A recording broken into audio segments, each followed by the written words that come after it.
Hello, everyone, and welcome to week 3. I hope everyone has had a good Labor Day.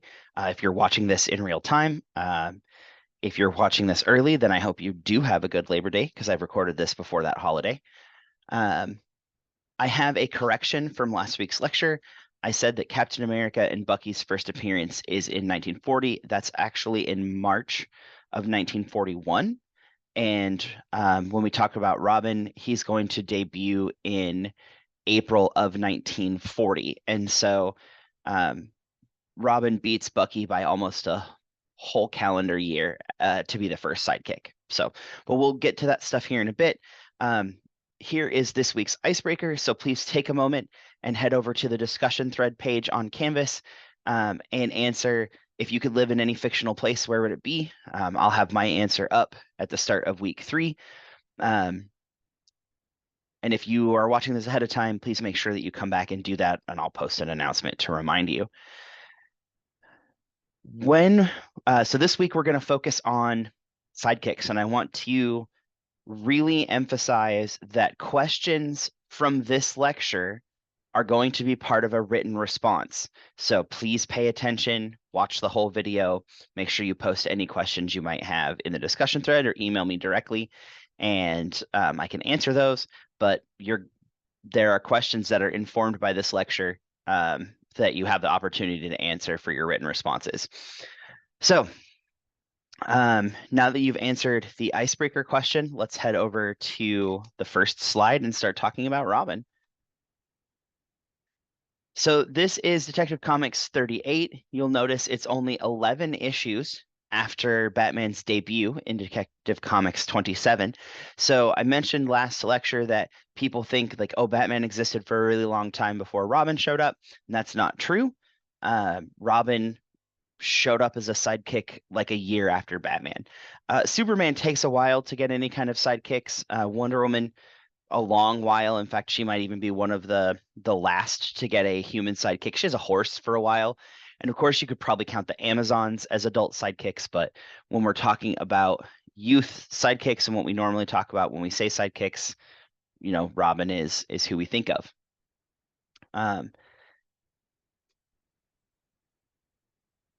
This origin story is just as iconic as Bruce's. So remember back to last lecture, Bruce's parents are killed in Crime Alley by a 1911 handgun. And that was a commentary on, the readily available weapons that had come home after World War I and kind of the level of crime that existed through the Roaring Twenties. And it was something that was easily understood for readers. They understood the Bonnie and Clyde, and the mafia had a problem, and Las Vegas I think is just getting running. I'm actually not sure when Vegas is founded, but it's in this era that the mafia is trying to expand, and so it makes sense for a detective like Batman to show up. And then of course every good detective needs a partner. Sherlock Holmes had Dr. Watson, and for Batman here, it's Robin. What I think is unique about Robin, and especially the relationship Batman and Robin have, is they have become a part of our lexicon. When you're trying to talk about a really good team, or you're trying to talk about a pair of folks that have become the pinnacle of of whatever they are, they're referred to as the Batman and Robin of X, and that's a common saying. Even around sports teams and those kind of things. I think LeBron and KD have been referred to as the Batman and Robin of the Olympic team. Klay Thompson and Steph Curry in Golden State have been referred to as Batman and Robin. So it's something that gets applied everywhere, and so that's its importance. Dick Grayson is the first Robin. In graphic novels, we have, well, and this is true for other storytelling too, although it's less common in things like sci-fi and fantasy versus superhero stories, is these identities, these characters that the humans and sometimes aliens create for themselves, their alter egos, if you will. They get passed on, and we're going to talk about the concept of legacy characters in a few weeks. when we talk about characters who were traditionally or originally straight, white, and male, and the person that takes over for them is maybe not all of those things or none of those things. And we'll talk about that. Green Lantern, John Stewart, Green Lantern, Miles Morales, Spider-Man, those are examples of legacy characters. Robin is one of those identities that's been handed down too, and he's not always considered a legacy character. There are certainly Robins who have been not all of those things. And that identity gets played with. But the original Robin right here featured as Dick Grayson. I want to get something out of the way quickly. It has been joked about and then sometimes seriously accused that this is a inappropriate pederastic sexual relationship between Batman and Robin, and that's not true. A lot of modern people point at the original Robin's outfit and the fact that he wears basically short shorts as evidence of there being some weirdness going on here. Robin, Dick Grayson Robin, is a circus performer. He's a trapeze artist, and his costume here is a example of taking something he was already familiar with and transforming it. And we actually see that in a lot of comics when heroes make their own costumes, is they're like, oh, I'm going to just adapt something I already have. Spider-Man's first costume is supposed to be a professional wrestling outfit. But here, what we have for Robin is a adaptation of his Flying Grayson's outfit from when he is a trapeze artist in Halley's Circus. The story goes that Bruce is at the circus, which is something that wouldn't have been considered weird in 1940, and to have wealthy people attend the circus with their families. And Old Man Halley, who owns the circus, is being harassed by the mafia. He refuses to pay protection money, and so the mafia is going to show him the error of his ways, and so they sabotage the trapeze act because the Flying Graysons are like the main attraction. And so Bruce is in the audience when he sees Jonathan, I think, and Mary. I can double check that real fast.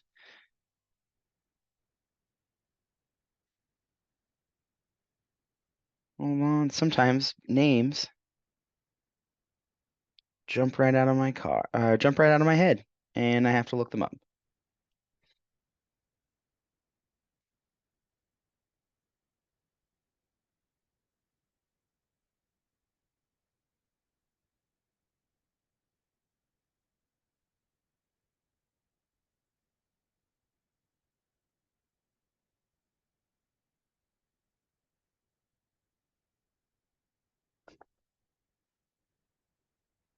Jonathan and Mary. I was right. I could have just kept going. So Jonathan and Mary Grayson are Dick's parents, and then they're doing a high wire act with no net, and then one of the trapeze wires breaks, and Dick watches his parents tumble to their death.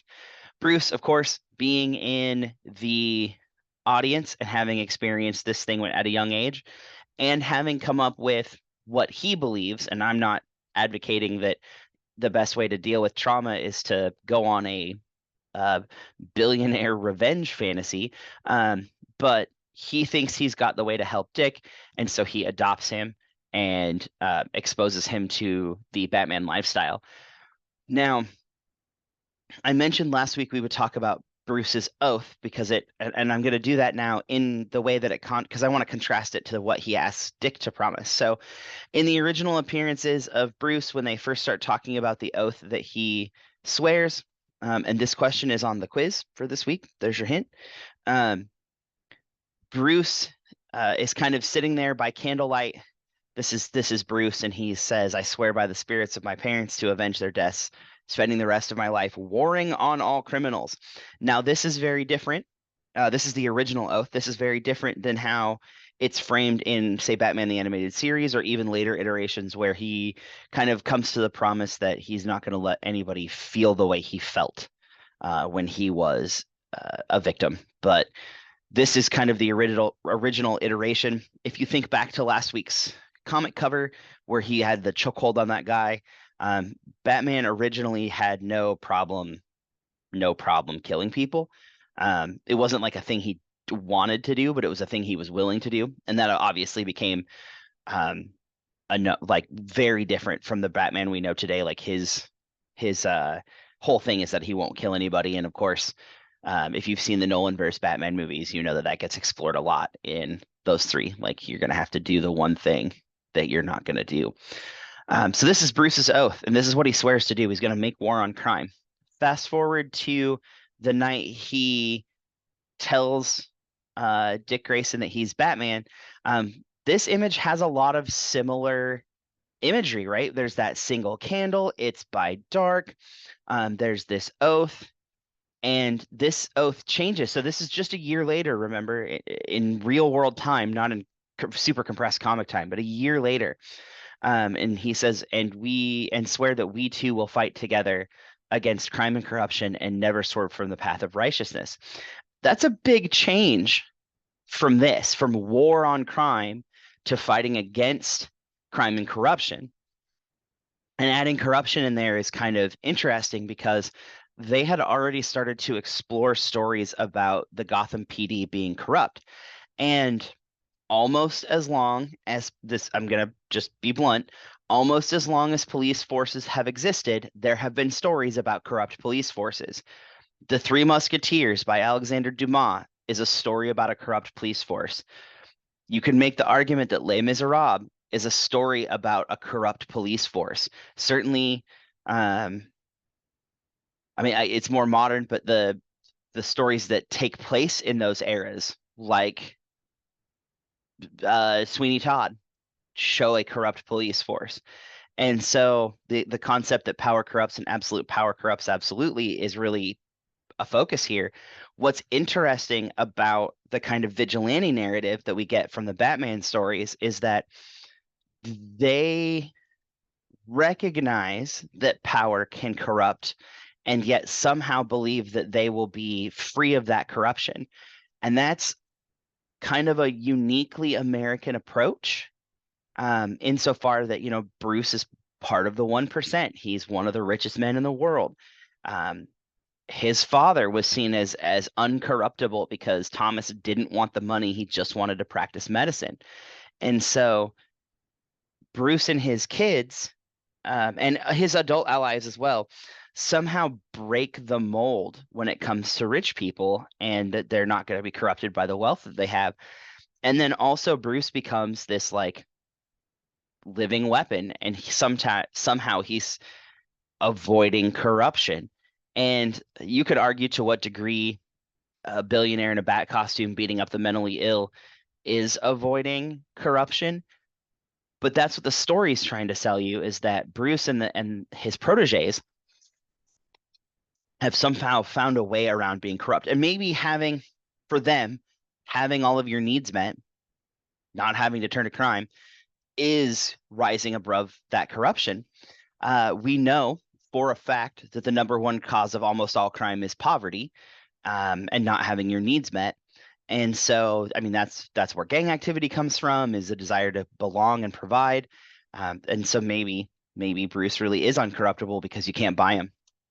At least that's what's on paper. And so Bruce gets his first protege. He is Robin. Dick Grayson is Robin from 1940 to 1980. That's 40 years of comic publishing featuring the same kid as Robin. Batman, it's 2024, which means we're in the 85th anniversary of Batman publishing. So almost half of Batman's life as a character, Dick Grayson's been his Robin. In 1980, Dick undergoes something unique. Comic publishing was, when we start talking about the representation of people of color, there's a big shift that happens around 1980, and there's a big shift that happens politically in America during the 80s as well. Where we come out of, I'm sure, for those of you who've looked at American history, even just in high school, you can really separate out how different America is in the 50s, 60s, 70s, and 80s. that transition from late 70s into early 80s culturally for America is a big deal. We enter an era of excess. We enter an era of more, bigger, bigger, bigger. And so what we're looking at then is something like the costume there in the center. So Dick Grayson in 1980 is part of a new super team. The Teen Titans were created in the early 70s. It was one of the first times that sidekicks had banded together, and it was insanely popular. The Teen Titans and Young Justice, as an extension, have been some of the most popular comic stories ever. And so here we have an opportunity for Dick Grayson to grow up, to find a peer group, to do that thing that all of you did in high school when you stopped listening to your parents and started listening to your friends. And that is functionally how human tribalism works. At some point, you move beyond what your parents want from you and for you, and you move to what your peer group expects of you. And this happens when you go to work, it happens when you go to college, it happens when you start living on your own or with a partner. It just happens. You become your own person, and that's what happened with Dick. In the 1980, in the run up to the 1980 Lazarus contract run for Teen Titans, Dick goes to Bruce and quits as Robin. He has kind of a prescient moment where he says, like, I needed a father and you made me a weapon, so screw you, old man, I'm done, and gives up being Robin. And then through the run up to that storyline, he realizes that he can't give up his training and his superhero role, but he does not want to be beholden to Batman anymore. And then Alfred helps him become Nightwing, which is who we know him as today. There's kind of a version of that story if you've seen the live action Titans cartoon, and Brendan Thwaites does a really good job of evoking those emotions that cause Dick to walk away from Bruce. It's actually a really well told story, even if some of the cinematography isn't fantastic. And that's unique in comics, that you allow a hero to grow up and move on. We're going to talk briefly next week about Spider-Man, because I also want to spend some time talking about what Marvel is doing during this time with their sidekicks. But man, Marvel has a weird obsession with keeping Peter Parker young and unmarried and in like a box, where Dick Grayson gets to grow up and become his own person, and eventually, for a while, is even Batman. So that's Nightwing. In the late 60s, early 70s, readership for comics had changed. There had been a whole generation of young women who'd gotten into superhero stories, and there had been a bunch, and I mean a bunch, of new heroines created in the 60s, and that includes Barbara Gordon, who is Batgirl. Now, Batgirl's created in 1967, so we have Robin in 1940, and then for almost 30 years, he's Batman's only sidekick until they introduce Batgirl. This is the original iteration of Batgirl. She's not a teenager. She's an adult with a PhD. If you'll notice that first horizontal panel, she says she's got her PhD in library science and graduated summa cum laude, and has a brown belt, not a black belt, but a brown belt in judo. How a gal with a doctorate in library science is good enough to sew like a superhero costume that supposedly is bulletproof, who knows? But Barbara is the daughter of Commissioner James Gordon. He's Commissioner Gordon's daughter. And so she grew up in a policing household. So she has some of those detective skills. She has some of those kind of research skills. And then apparently she can also sew. So she makes her own Batgirl costume. The original depiction of Batgirl has her driving her own car out and about. Remember, this is 1967. This is before they had databases. They could just search on a computer and just find a license plate. However, it is shortly after this kind of depiction with the 1966 TV series Batgirl. She's created for the comic series, and then the Adam West series brings Batgirl in, and she drives a motorcycle in that. That will be the common depiction of her going forward is Batgirl drives the motorcycle. This, of course, is the version of Batgirl that we're more familiar with. This is a more modern iteration of Barbara as a teenager, someone who's actually she's 25. I'm almost certain. Does it say?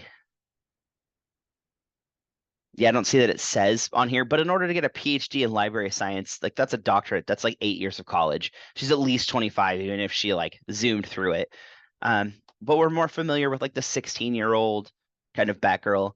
Um, and this is the modern kind of look back at Batgirl's Oath, or at least the run up to it, where she's told who Batman is, and is given a picture of why Bruce fights.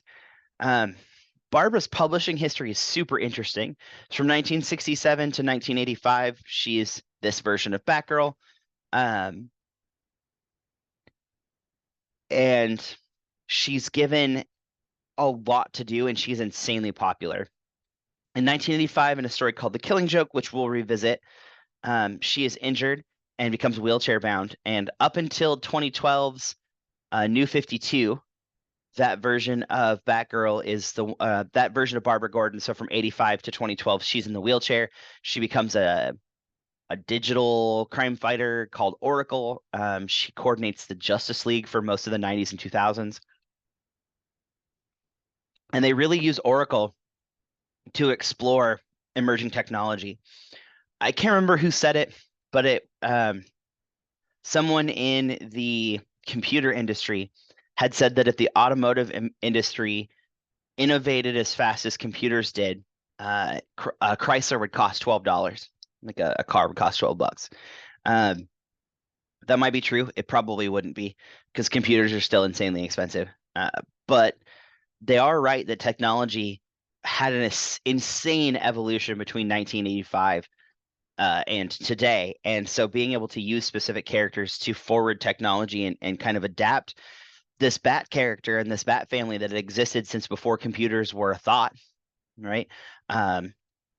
It's widely considered that Alan Turing created the first computer during World War II in the late 1940s or the mid 1940s to crack the Enigma machine to win World War II. And Batman was created before World War II started, at least for the United States. So Bruce existed before that.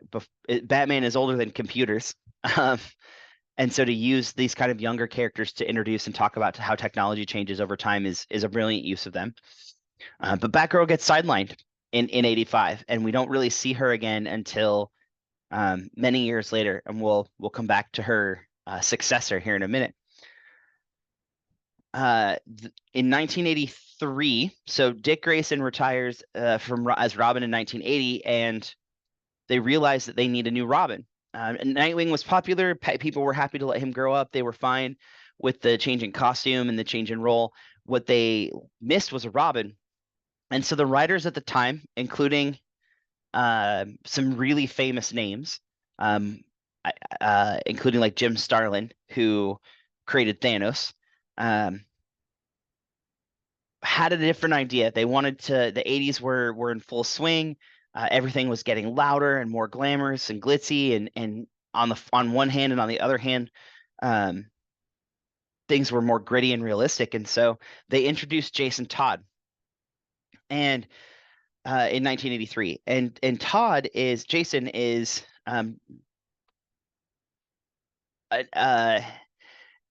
continues the tradition of having Robin be an orphan, continues the tradition of having him have a less than stellar childhood. But this Robin comes from the streets. His dad dies in jail. His mom overdoses. He doesn't have his parents. And when Bruce meets him, he's literally trying to steal the wheels off the Batmobile, has no idea who he's messing with. And Jason is working as like an Oliver Twist style character, stealing for an older homeless man who's like keeping young children around for him to steal. And Bruce meets Jason, realizes that he's in over his head and adopts him. And they've kept this storyline going forward. This is Rebirth. This is DC's most recent update to all the characters. And here's all that same imagery, right? Jason's in a red outfit, right?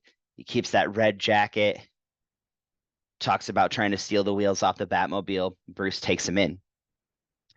Jason, however, is a different human. Where Dick Grayson grew up performing and not in a traditional household, he had loving parents, and he, was taught right from wrong in a young age, and also was allowed to have kind of a normal brain development.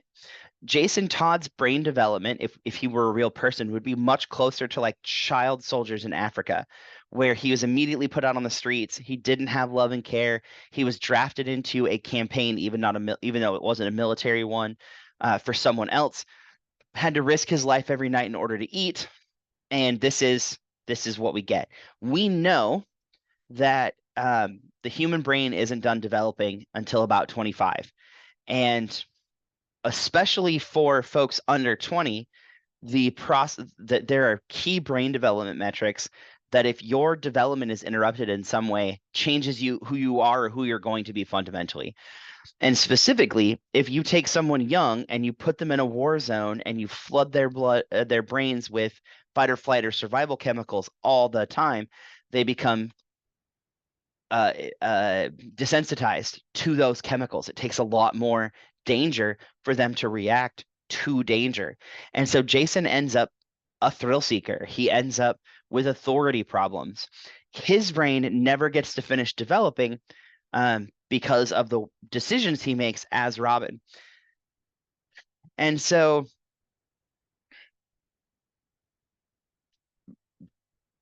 Dick kind of gives his permission. Jason is wearing a makeshift Robin costume while he's training, and then Dick Grayson shows up with the original costume and says, "I'm going to pass on the mantle of Robin," hands off the costume. It looks okay, and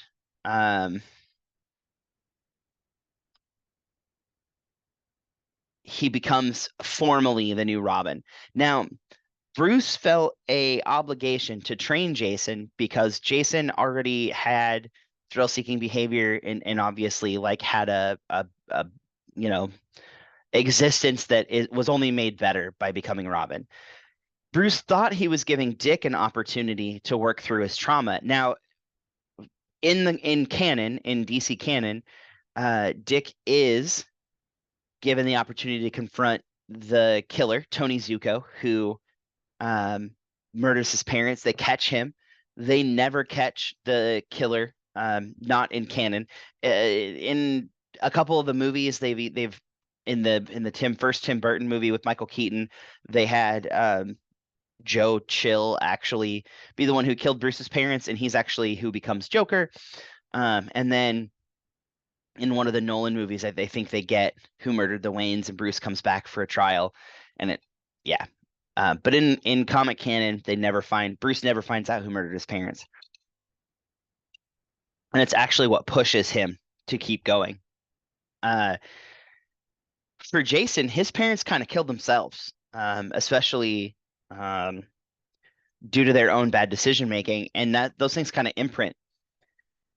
Jason, after getting Dick's approval and becoming formally becoming Robin, becomes hard to control, and he starts making bad decisions.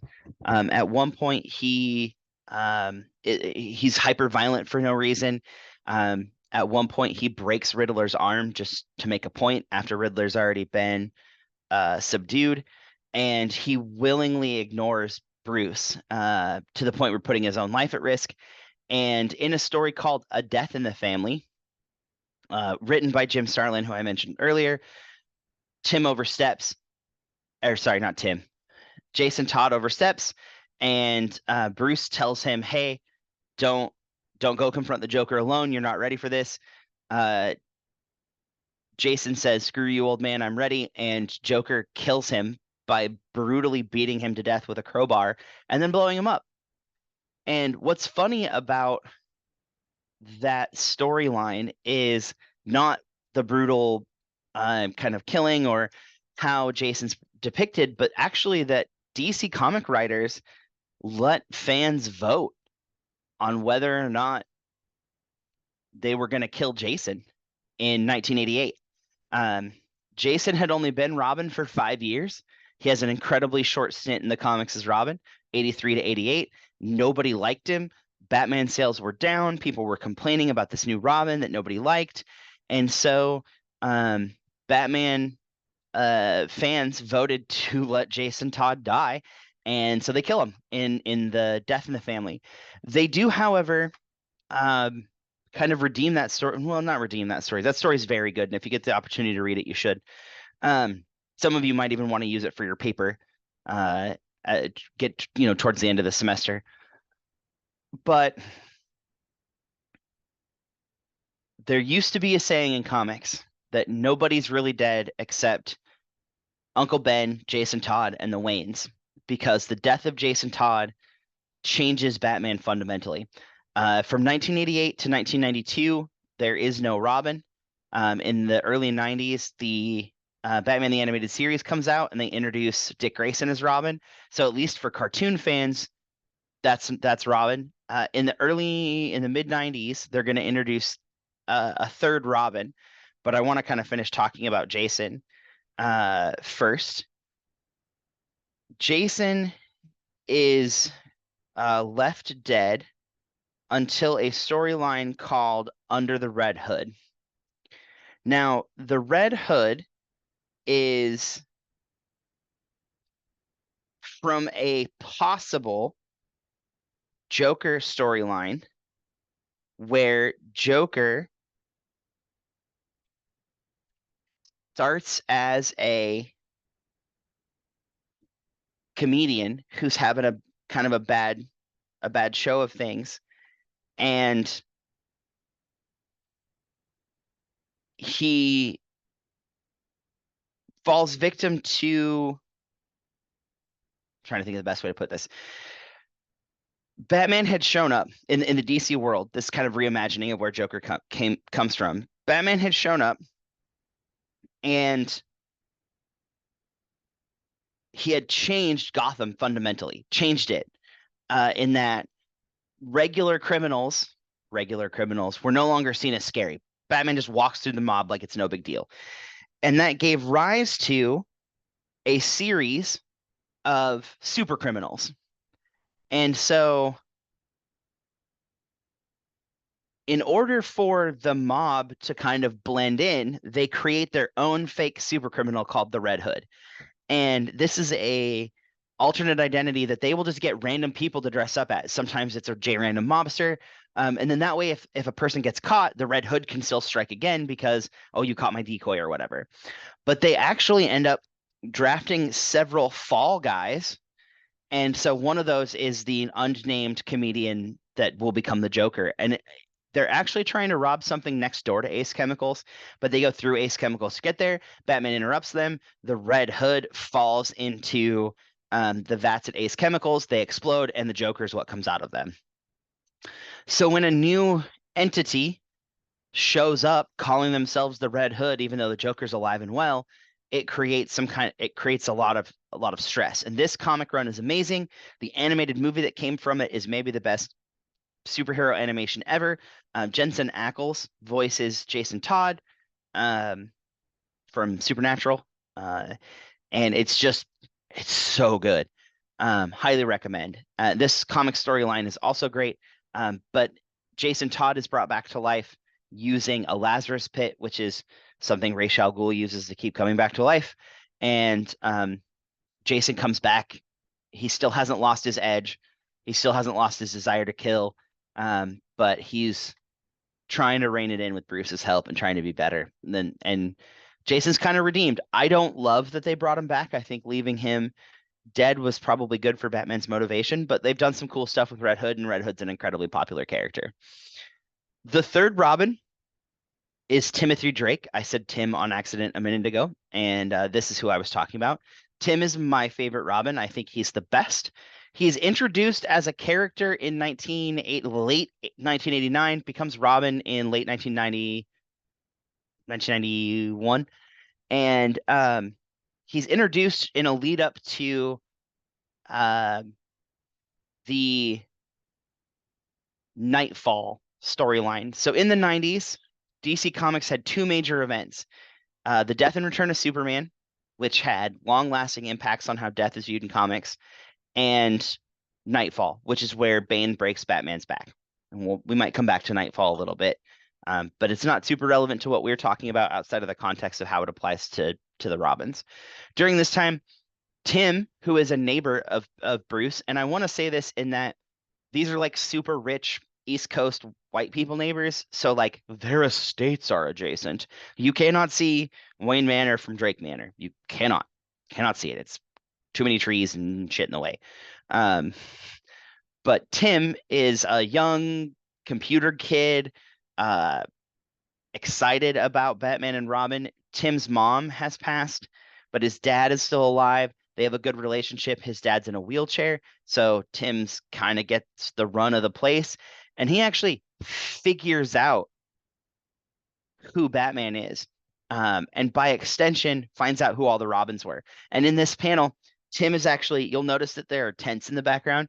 Dick Grayson actually goes back to Halley's Circus for a while, and this is Tim post the death of Jason Todd trying to convince Nightwing to come back and help Bruce because Nightfall is ramping up and Bruce is getting run down. And he also had a tone shift. The late 90s or the late 2000 or sorry, the late 80s, early 90s of Batman are his darkest times, his most brutal, his most vicious. And a lot of that is in response to the death of Jason. And so Tim is like, hey, Batman needs a Robin. It's who keeps him balanced. It's his moral compass. And Dick Grayson gets all scrunchy faced here and says, no, I'm not going to go help him. So Tim takes it upon himself. You'll notice the rubble in the background. Wayne Manor is destroyed during this run up to Nightfall. There's an argument here about Batman needing a Robin here in this bottom panel. Everyone's noticed that Bruce has changed. He's become more brutal. This is kind of, if you've seen the movies, this is the best way to describe this is this era of Batman would be like the Ben Affleck Batman. He's brutal. He doesn't care if he hurts people, doesn't care if he sends people to the hospital. And Tim is here making the comment like everyone's noticed you've changed. A couple of things happen with the introduction of Tim Drake. I mentioned that they used Barbara as Oracle to really talk about technology. I'm going to show you a panel here from late 1990, early 1991, and you'll see right next to Tim standing there in his brand new Robin costume that has pants for the first time, is this massive computer wall, like with all the flips and switches and the dials, and it looks very Apollo 11. Computers didn't look like this anymore. By the 1990s, we had some of our first laptops, and computers were small and sat on your desktop already. The Commodore 64 had already been a thing. Windows 95 is right around the corner. But DOS-based systems that worked in your home were a thing. You could play computer games at this point. And the Batcave was still being drawn with all this old antiquated technology. And between Oracle and Tim Drake, they use that to modernize the Batcave. And then you get kind of what looks like either in the Nolan movies or if you've played any of the Arkham games on Xbox or PlayStation, there's a really elaborate Batcave setup. This is when you start to see that. Also, what's important about this scene is like right in the dead center of this panel is Jason's costume. And you'll notice the plaque says, in memory of Jason Todd, Robin, a good soldier. Bruce never thought about Jason as a child, even though he kind of adopts him. Bruce always thought about him as a partner in his war. Tim changes that. Tim's the first Robin not to be adopted by Bruce. He's the first Robin to not be an orphan. He's the first Robin to try to have a normal childhood. He's the first Robin to come to his Robinness as an older person. He's also the first person to come to it voluntarily. He came and asked for it. And so there's a lot of things about Tim's Robin, aside from his very 90s updated costume, that changed things for the better in the Batman storyline. This idea of bringing Robin in voluntarily and having him be a smart kid as opposed to someone who was more physical. That's the other thing. Dick Grayson was a gymnast. Jason Todd lived on the streets. They were physical Robins. Tim is a nerd. He's a computer nerd. And so he struggled with the physical and the fighting side, where the other two struggled with the detective side. It's a whole opportunity to tell more cerebral stories where Bruce is helping Tim, solve crimes from a more kind of returning to that original detective idea. Alongside Tim, they introduced in the mid 90s, they introduced a character named Spoiler. Spoiler, aka Stephanie Brown, you're gonna get her story, her complete story in Young Justice. So if you're reading Young Justice, there'll be a whole issue that tells Spoiler's story. So I'm not going to go into her backstory, but I will tell you that she was dating Tim Drake for a while. And Tim's dad gets better, gets out of the wheelchair through like an experimental surgery, and then discovers that he's Robin and grounds him. And Tim uses this as an opportunity to go, you know what? I really should spend more time with my dad. My mom's gone. My dad's not had the best health. I really should be spending that time with my father. So I'm going to retire as Robin. And so Bruce, who we know is a perfectly rational human being who deals with loss correctly, absolutely does the rational thing and lets Tim go. Just kidding. He offers the role to his girlfriend.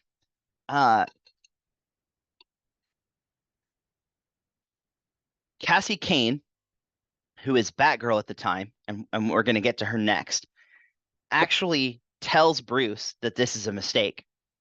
Bruce had fired Stephanie from being Spoiler because she wasn't cut out to be a superhero. And he does this prior to a storyline called War Games and War Drums and then War Games.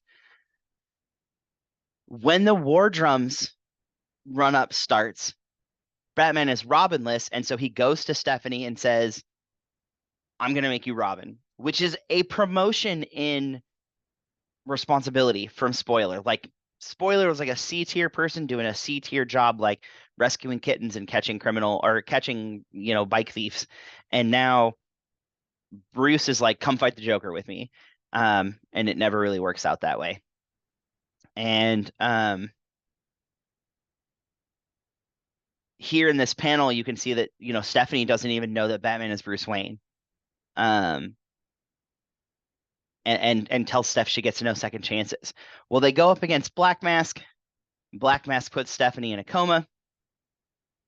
And then, sorry, not in a coma. This scene, actually, Stephanie Brown dies because she was never cut out to be Robin. Steph has the shortest run of all the Robins. She's been Robin the least amount of time. Steph also spends a stint as Batgirl after she comes back from this.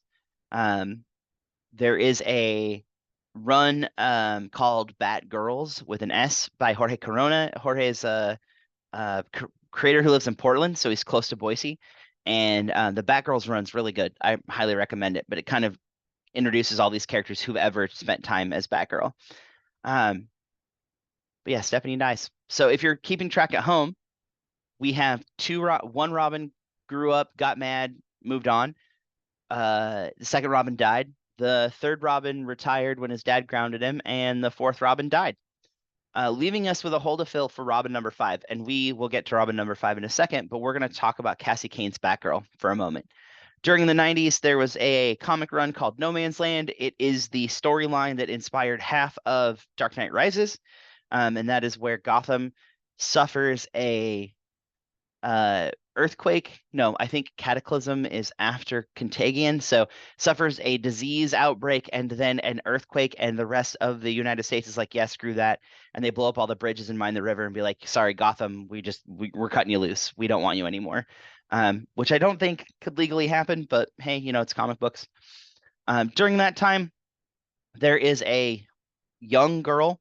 Remember, this is during when Barbara Gordon is wheelchair bound. You can see her there in the bottom left-hand corner of this tri-panel. And Barbara is living in the clock tower and doing Oracle stuff when all this happens and can't make it out of town. And so unbeknownst to all of the Bat family, there is an assassin in Gotham there to kill somebody prior to the No Man's Landing, and they're using that as cover. And that is David Kane. David is one of the foremost assassins in the DC universe. He's one of very few people that Bruce is any kind of scared of. All of his villains bother him or unnerve him or whatever, but he's out and out kind of scared of David Kane. And Kane has a daughter, and he had that daughter with Lady Shiva, who is a supervillain who's kind of attached to the League of Shadows. Shiva is one of, I think there's a passage. Well, I know there's a passage at night. Bruce says something like, "There's 5 people in the world that could beat me in a fist fight, and Shiva's one of them." So he's, Cassie comes from 2 very scary people. Cassandra does, and David had been using his daughter as bait, and he actually taught his daughter to fight before he taught his daughter how to speak. And they use a non-verbal form of communication that's kind of like sign language with punches and kicks. And Cassie actually doesn't speak a word when she's here as a young person during this setup.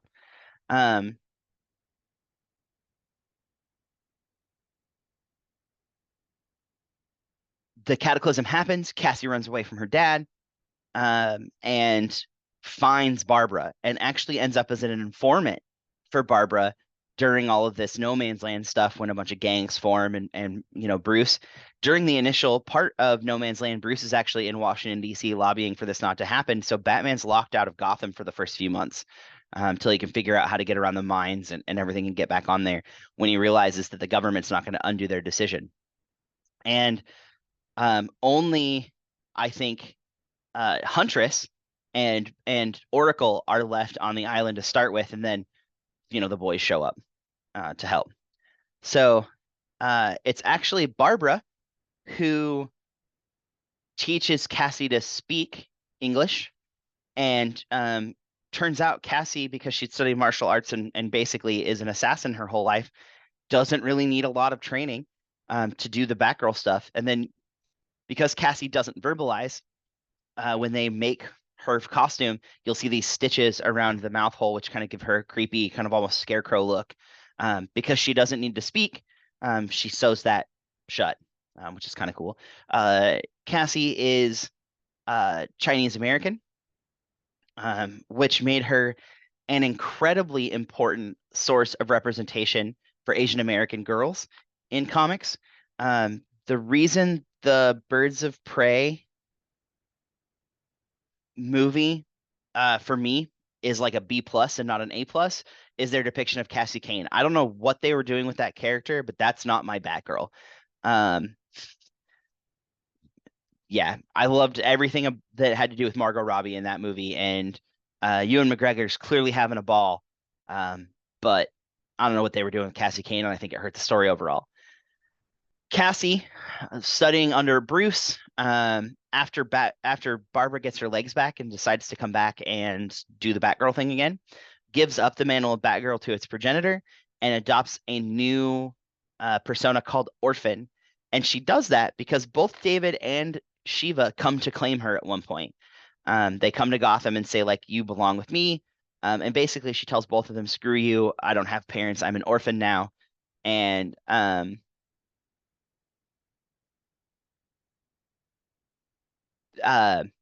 adopts this person. You can see the name there, Miranda Rowe, up front. Miranda is someone that's close to her, and if I remember correctly, David kills her, and so she said, screw you, I don't have parents, I'm orphan now, and is an extended member of the Bat family. But that still leaves Bruce without a Robin. Well, I guess if you come back to this, oh, hold on. Don't know why it did that. Zip all the way back through it.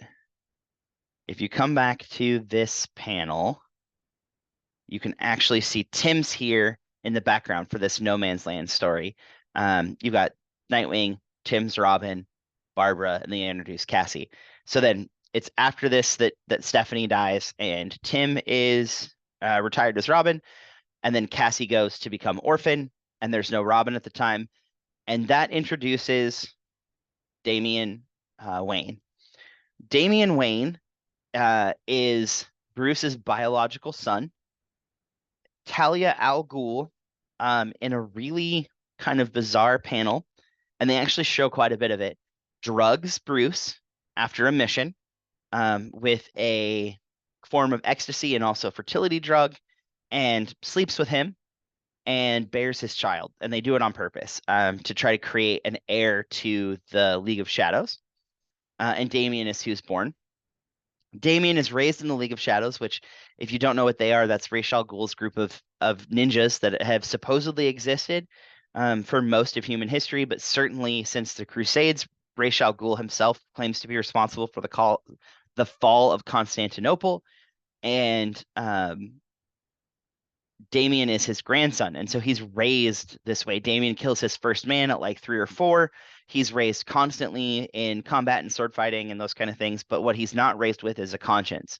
And he's a really cool kind of depiction of the opposite of Tim, who has great moral fiber and a great conscience, but doesn't really have a firm grasp on, the combat side. This panel here is actually when he tries to kill Nightwing. And he says, he's not your real son. I am. It's my right to replace him.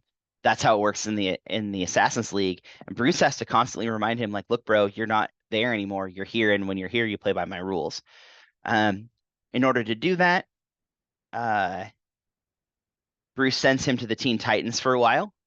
And there's kind of a cool run where Damian has to learn alongside of a bunch of other new teen heroes how to be a person.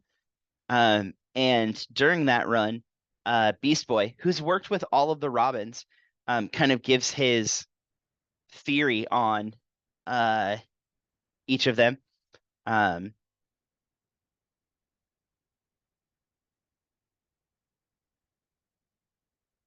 What I like about this run is that Beast Boy also agrees with me that Tim Drake is the best Robin.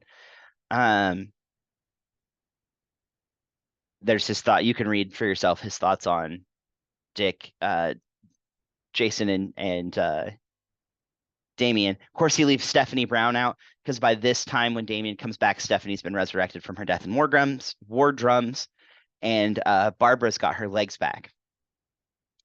So, looking at kind of the Bat family over time, right? We have 84 years at this point, of Sidekick publishing, all originating with the man who's center stage there, Dick Grayson. And they are also commentaries on youth issues, on family, on abuse, on drugs, on violence, on the future of Earth, on climate change. That anything that might be important to a young person, comics have used the Bat family to comment on. And not just the Bat family. DC's got a raft of other sidekicks, right? There's Aqualad and Wonder Girl and Impulse and Arrowette, and you're going to read about a bunch of these folks in Young Justice. In fact, you should be just about finished with Young Justice. And this idea of Robin being representative in whatever form they take of the kind of pulse of young people at the time is really interesting. If you want to know what adults think kids care about, read a recent Batman and Robin comic. Because authors will use Damian right now, but authors will use Robin to try to talk about what is important to kids, what they're worried about, what they're trying to do with their lives. And this is reflective. This is why we come back to this idea that representation matters, that it's important to make sure that people are represented in your graphic novels or in any art. This is where a lot of people who are comic artists and creators now got interested in comics.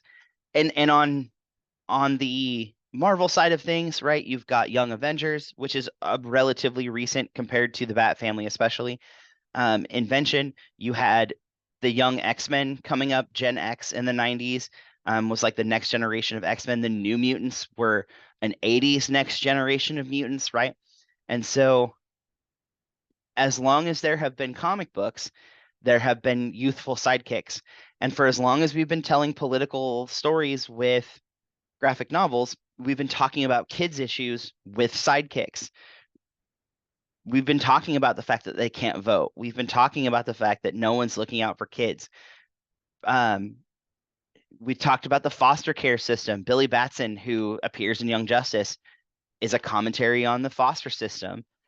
These are things that are put through this medium. So if you're hanging in at week 3 and you're still wondering, like, I'm not sure how these graphic novels are necessarily tying to, ethical dilemmas or, diversity issues, the first kind of universal minority that anybody interacts with is children. They're disenfranchised. They if you work at 16 or 17, you pay taxes without getting to vote. That's taxation without representation.